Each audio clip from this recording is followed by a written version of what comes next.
Welcome to Muscle Science for Women. It's my turn this time. I'm your host, I was Ashleigh. like, that's why I wasn't saying anything.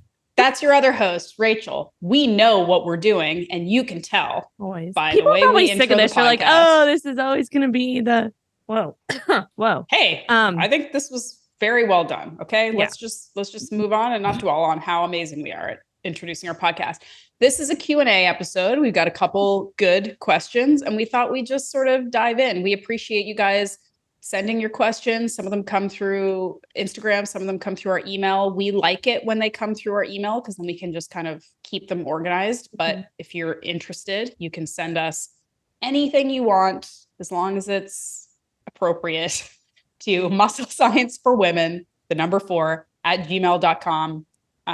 Send us your questions, topic ideas, things you want us to address or cover or talk about. All right. You ready for the first question? I'm ready. You're ready. Okay. This is from a female firefighter who wants to look good and perform better. Erin says, I've been having a super hard time figuring out how to train for my goals. And I think it's because my goals may be conflicting. So I jump back and forth and continue to go nowhere. Please help. This is a common thing, right? Talk about this a lot.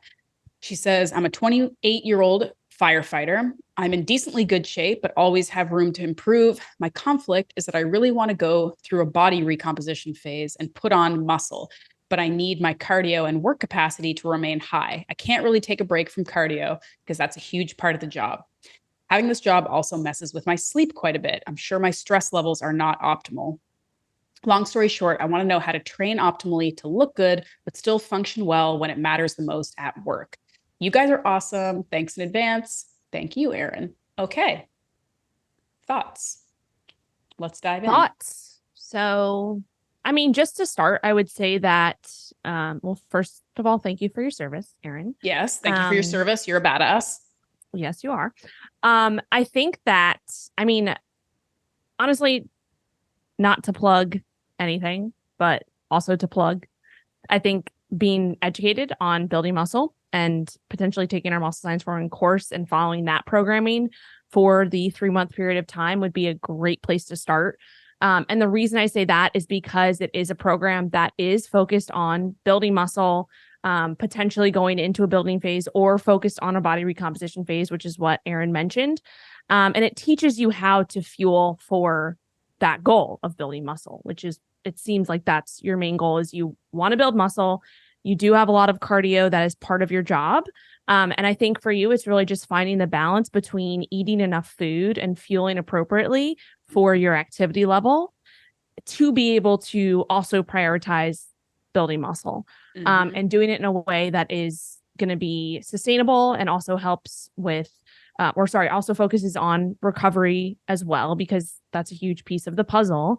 And if you're doing a lot of cardio and a lot of extra activities for your job, then we have to take that into account. So it might mean that, okay, maybe, training 5 days a week, like lifting 5 days a week is not going to be, realistic for you. So if we can train hard 3 or 4 days a week, which is what the programming for Muscle Science for Women is, and you can really get some good quality lifting in and follow a progressive program, and then also learn how to eat in line with those goals and to recover in line with those goals, then that's it. That's the answer. Yeah. Did I miss anything? No. And again, if you do want to take the Muscle Science for Women program where we teach you everything about recovery and muscle building and fueling appropriately, we have a discount code, especially for you, because you're awesome and you're a first responder and you keep people safe. So send us another email if you're interested, and we'll give you a discount code. And I mean, I think too, the thing about, I've known some firefighters. I'm pretty well aware of how incredibly difficult and physically and emotionally and mentally stressful that job is, and how tough it is with the scheduling and the sleep hours and the 24-hour shifts and all this craziness. It's incredibly hard on the body. And I mean, you and nurses, you guys have it so tough. It's really, really hard. And so give yourself some grace for that, because that's just, you have a really hard job. But I would guess that, you said you're in decently good shape. I would guess that currently where you are right now, you have the cardiovascular capacity that you need. Otherwise, that would be your main goal, right? I need the that I need for my work. You probably already have that, right?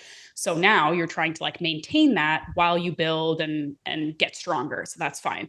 Like I think about somebody who's doing like ultra endurance running or things where you need like cardiovascular capacity is more important than strength, right? They aren't doing necessarily like overly punishing long cardiovascular runs all day every day, right? Like there are what's the word, you're like tapering, what's the opposite of tapering? Building and tapering, building and tapering. Like you don't have to, probably to maintain the level of cardiovascular intensity and ability that you currently have, you probably don't need to push that hard. You just need to maintain it. So I think if you do that, to Rachel's point, if you can just sort of maintain it with the minimal amount of cardiovascular training that maintains it, and then you balance that with a couple very effective strength training sessions, and then you really, really boost up the recovery, the sleep, the nutrition, because those are going to be like really, really important. That's what you need to push. Like, again, we talk about this all the time. I think so many people think that it has to be all or nothing. Like if I want to have cardio, I have to not worry about building muscle. And if I want to build muscle, I'm going to lose all my gains. Like you're not, you just have to be, especially with your job where your stress is so high, you have to treat sleep and recovery, muscular recovery, like it is a job, because you don't have the same flexibility as the rest of us.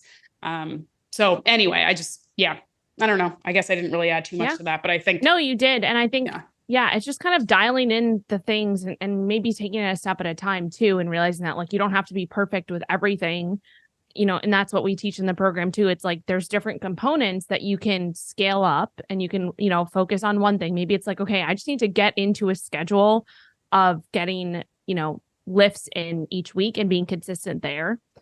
And focusing on that first, and then we're like, okay, at the same time, we can start to dial in nutrition, but maybe once we have, your schedule, obviously the schedule is up and down, but if you can just get consistent with like a progressive training program, and then you can kind of build on that, I think that in itself is just going to be a complete game changer. And then also just realizing like, it's going to take time to do that. It's not going to be, everything's going to happen in a month. So like give yourself a little grace there and realize like some weeks are probably going to be a lot harder than others, but as long as you're taking, 3 steps forward and maybe you take 1 step back, like you're still going to be moving forward, 3 steps forward, 1 step back, 3 steps, you know what I mean? It's kind of that, like that picture where it's like progress is not, just linear, a straight line up. Like it's all progress looks like so many different things. But as long as you're moving forward over time, that's what matters most. So, yeah.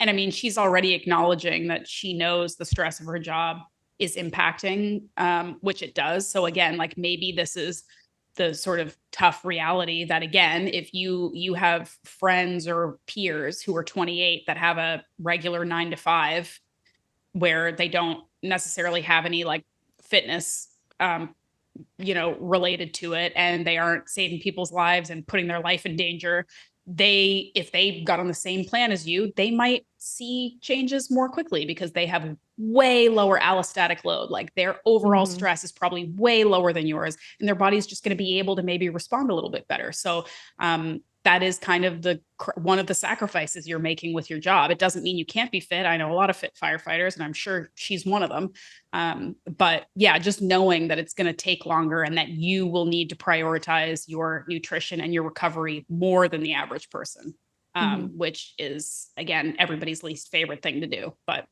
100%. Yeah, so we'd love to hear. Yeah. Oh, yeah, no, reach out if you want to try our program. We have all the answers and a progressive training program. And you can talk to us personally too, right? So like if you sign up for the program, you have lifetime access to all of that content, and you can also talk to us. So as you're doing it, you can, we can troubleshoot with you. But I would love to hear from Erin if she hears this, and if she either wants to take the course or if she just wants to, whatever she tries. I'd love to hear how it goes, because you're an interesting case, right? And I think we can, and our listeners can learn from the process. So so thanks, email Erin. Us back again. Muscle Science for Women, and anybody listening who is a first responder of any sorts, a nurse, doctor, any of those.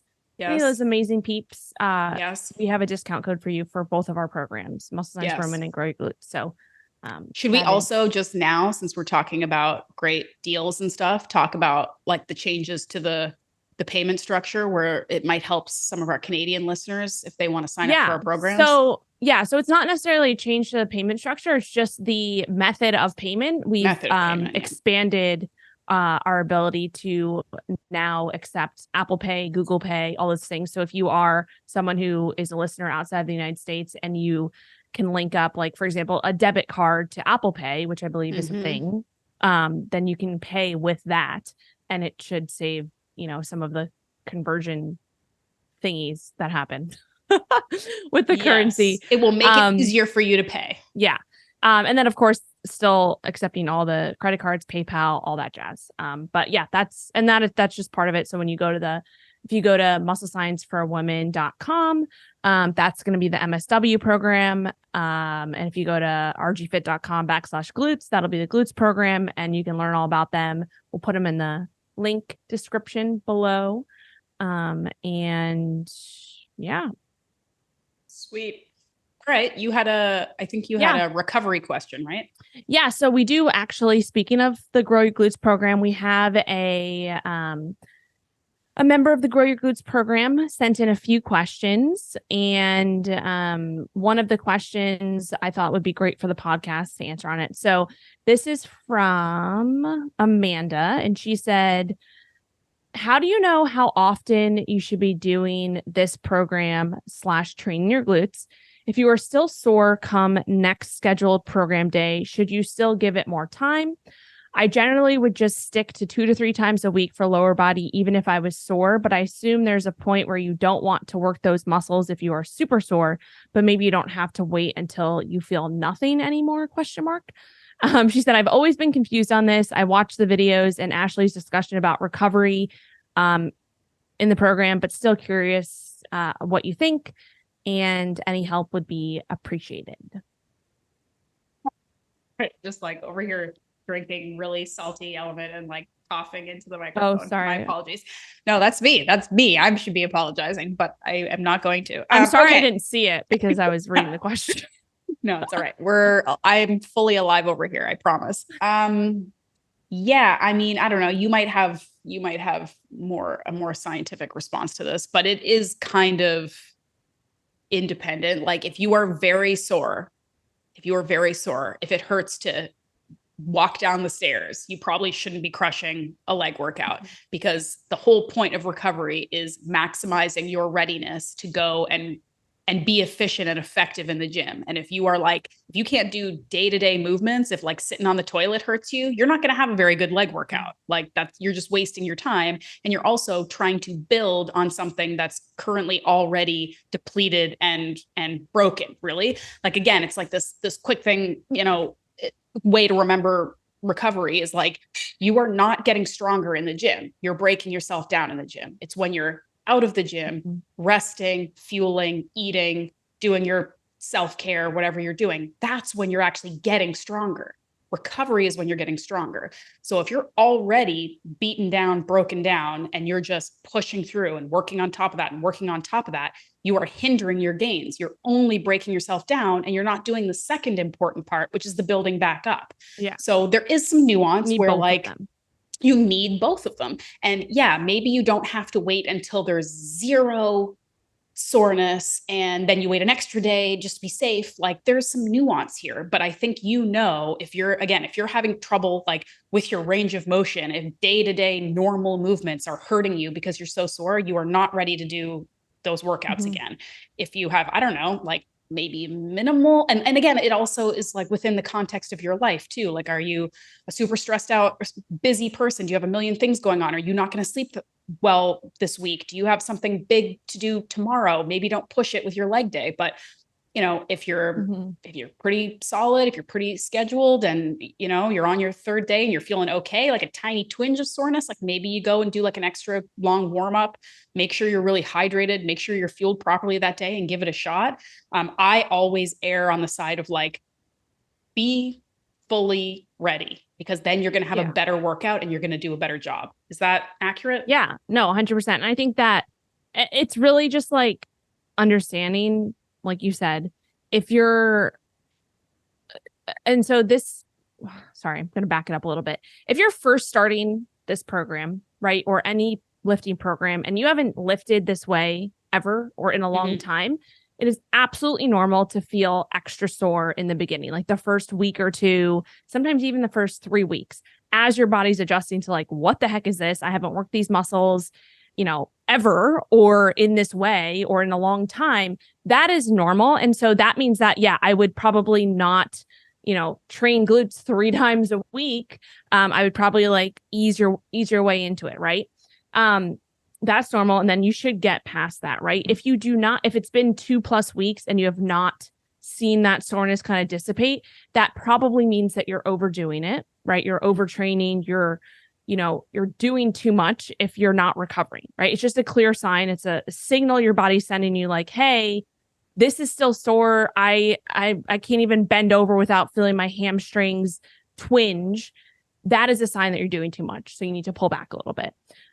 Having some soreness, right? Having what I call like disruption in the muscle tissue, like you feel that you've worked it, but you can still do things like you're not like cringing as you bend over, like you said, sitting on the toilet. That's normal. And that's fine. Like that should happen, every once in a while. Soreness is in itself is not an indication of a good training session. But if you're never sore ever, you're probably then not that working. is probably an indication that you're not working hard enough. So it's all about, as we talk about, finding balance. But yes, like you mentioned, if if your hamstrings are just like feeling super, super tight and like you could just feel them when you bend over a little bit and you're going to go in and do RDLs, like it probably doesn't make sense to do RDLs that day. I would take it down a notch or maybe like focus on quads that day or something like that. So yeah, that's pretty much what you said, but kind of reiterating it.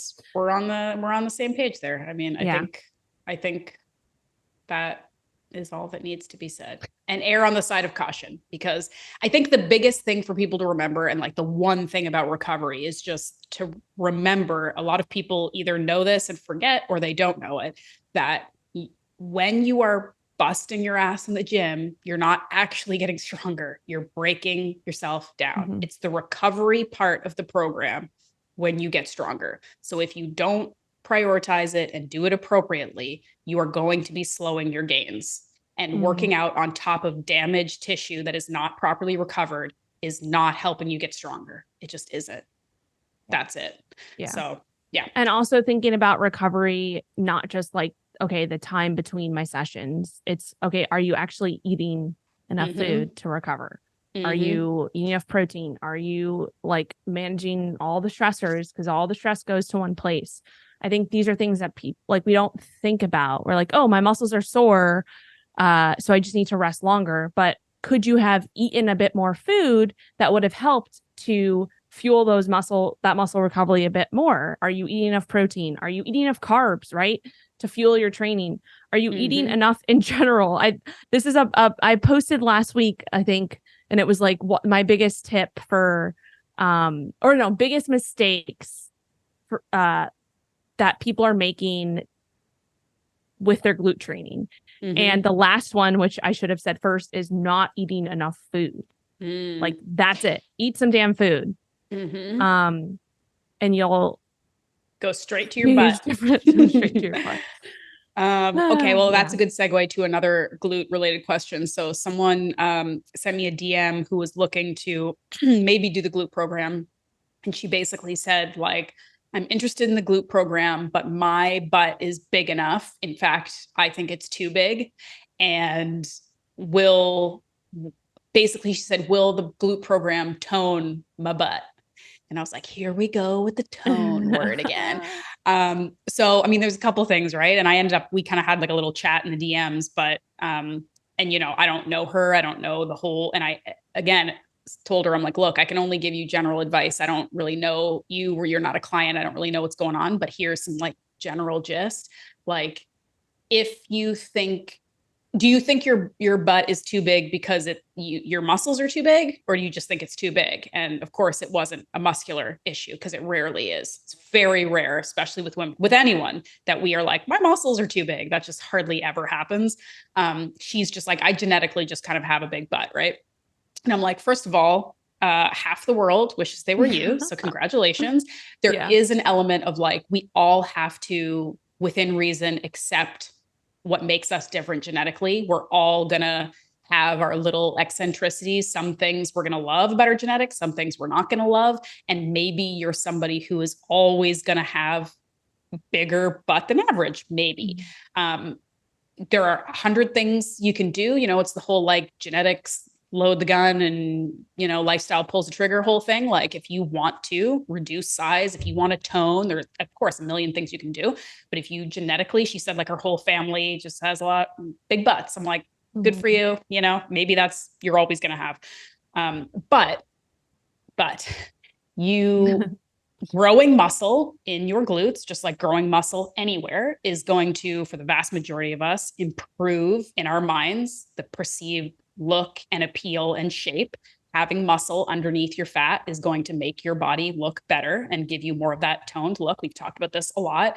I also told her there's, of course, a component to this toned look that is about your body fat level. So regardless of your muscle growth, if you think your body is too big or some body part is too big, some fat loss is probably going to have to factor in, which growing muscle can do, which strength training can do, and probably a host of other things, including managing what you eat and walking a lot and movement and all the stuff that you and I talk about constantly, right?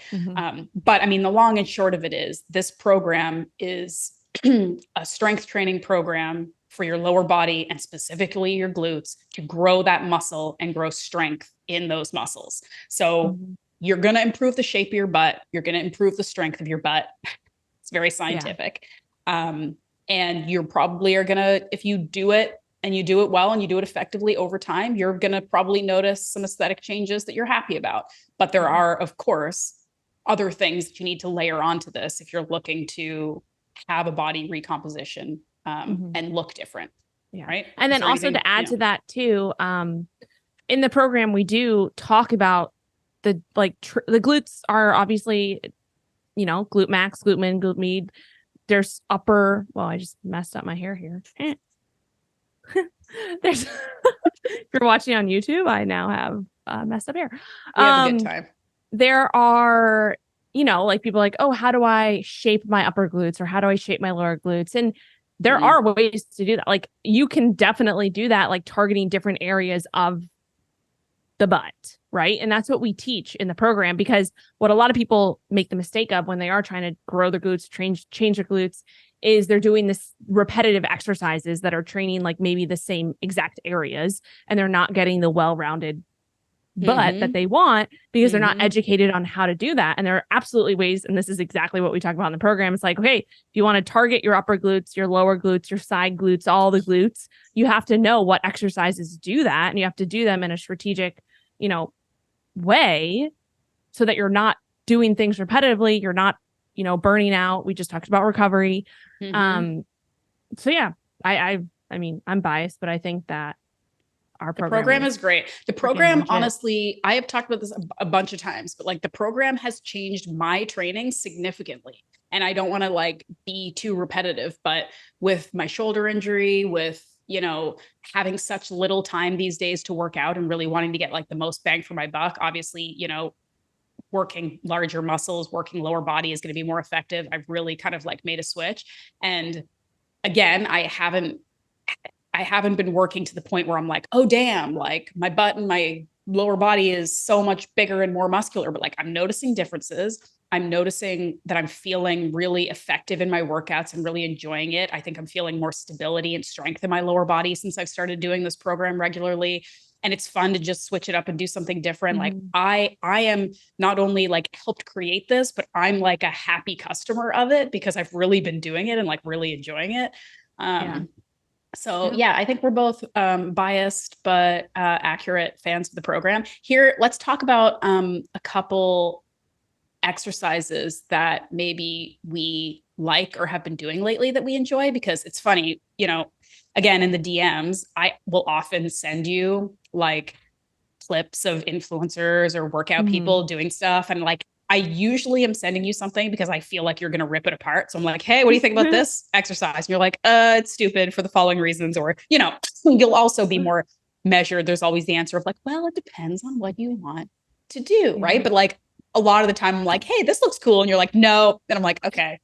Anyway, but there was the one the other day. And of course, this guy was like super buff. I'm like, he's doing something right. But it was the, what was it called again? B-stance squat. B-stance squat. So it was like basically what you do in that cool pendulum leg Yeah. press machine, but it's just without it. And again, like that tends to be my thing. Like I'd rather just not do it in a machine. And again, I know you can maybe get more gains when you take the mobility and the balance aspect out of it, but maybe I want to work on my mobility and balance, right? So this B-stance squat. So it's like you're basically just putting most of the effort and the tension on that front leg, and the back leg is kind of just keeping you there. It was just, again, something fun and different. Like I do so many like goblet squats and dumbbell squats and barbell squats. I just wanted to try something a little bit different. And I'm doing all these single leg RDLs and blah, blah, blah. I just wanted to try something different. And anyway, I did it. And then I also did some barbell good mornings, which I don't know if we've talked about it. I think you maybe aren't. We talked about that. You don't love them, or you're kind of like neutral about it? I don't usually do them, but yeah. I've been like watching some videos. I've been like nerding out on this because again, there's something about, I don't know if it's just my age or it's just my laziness, but I just like basic. I just like doing stuff with a barbell, it's not wrong. It's not right. I just like it, So I've been practicing these really, really like slow and controlled barbell good mornings. And so I combined that with this B-stance squat and then a couple like finisher, like other stuff from our program. And I'm like, I am feeling it. I told you this before, when you do a workout where you just like, you feel it and exactly where you're supposed to feel it. And I'm just like, damn, it feels good. Like my butt is just pumped. Like I love it. Anyway, so I've been having a good time. I'm not in the gym very often, but when I'm in there, I'm killing it. I love it. That's my butt workout success story this week. What about you? I've been doing a lot of actually, this goes along with it, B-stance RDLs with the barbell. I've been, so in this phase, we have different programs. So for my Flex Fam, it's a completely different programming, and I program it and I beta test it, and then it comes out for the group, every 4 to 5 weeks, 4 to 5 weeks. And so in this phase, the last few phases I've been doing just regular barbell RDLs, like both feet. And so transitioning over to unilateral B-stance RDLs. And I think those are very, very humbling, especially with the barbell. I've always known that my right glute is weaker than my left. And with this, I can definitely feel it. So it's I'm really excited to like progress this and really focus in on, continuing to balance out that. And I can just feel like I can 100% feel like I even feel my hip shift as I'm coming up when I'm doing my right leg. And so just like making sure that I like, because I put on way too heavy weight, and then I was like, okay, I need to drop the weight, focus on the actual tension and like not getting that hip shift, because that hip shift is what's like, there's the reason that's happening is because my right glute is weaker than my left. So when I'm, doing my right leg and in the B stance, my right leg is up front, left leg's behind me. I get that little shift. So it's like, okay, I really need to focus on that. And just a few weeks of doing it, I've already, been able to progress that, and it feels a lot better. So great. that's my glute win. I have another actual from the program. And I may have talked about this before, but I really like it. So I'm going to mention it again. This is not giving away the program. You still should buy it, and it's great. But like just one thing, right, is like we talk about like single leg step ups, but with like a glute bias, right? So even like the difference in setup between a step up that you're trying to focus on your quads versus your glutes. Like one of the workouts I did in this great workout I was talking about is I was just doing unweighted, super slow glute biased step ups, like, the hinge forward. I was actually holding on to like a post so I could really slow the movement down as much as I possibly could. And that was like at the end when I was really tired and worn out, and it just felt like I could really, really feel it. And I think one of the points of confusion for a lot of people, or frustration for a lot of women, is they do all these exercises they're told to do, and they just don't feel it in their glutes or where they're supposed to. And that movement, it's so simple. You don't need a ton of bells and whistles, but doing it with intention and really trying to slow down and contract the muscle that you're, trying to work, and having the setup right and knowing how you're supposed to do it. Like, I just find it such a simple but effective movement. It was just, I was just crushing it. Love All it. Right. Glutes. All right. Well, glutes, Go team. Yeah, grow your glutes. Sweet. I think grow that's it. Grow your glutes. All right. We're gonna put the links to those programs in the show notes. We're done. Okay, grow your glutes. See you later. Hungry. I want to go make some lunch. I'm tired. You're hungry. I'm tired. Let's get out of here. We both need to recover. I'm not hot and hungry, but hot and hungry. The Rachel Gregory story. That's the name of your memoir. Let's all right, friend. Podcast Hot and Hungry. That's actually a good name. Maybe like for the next iteration, Hot and Hungry. Yeah. I kind of like it. Cool. I'm writing it down. Yeah, we'll put the links in the description thingy. And if you like this podcast, if we entertained you, if you love us, you'll leave us a great rating and review. You'll post us on your story on Instagram or wherever. You'll tell your friends about us, and we really appreciate it. And we'll give you a virtual high five because, any way you can help share, it's almost as good as paying us. Not quite as good, but almost. And we appreciate you. Yeah. Yeah. All right. Thanks, guys. See you next time.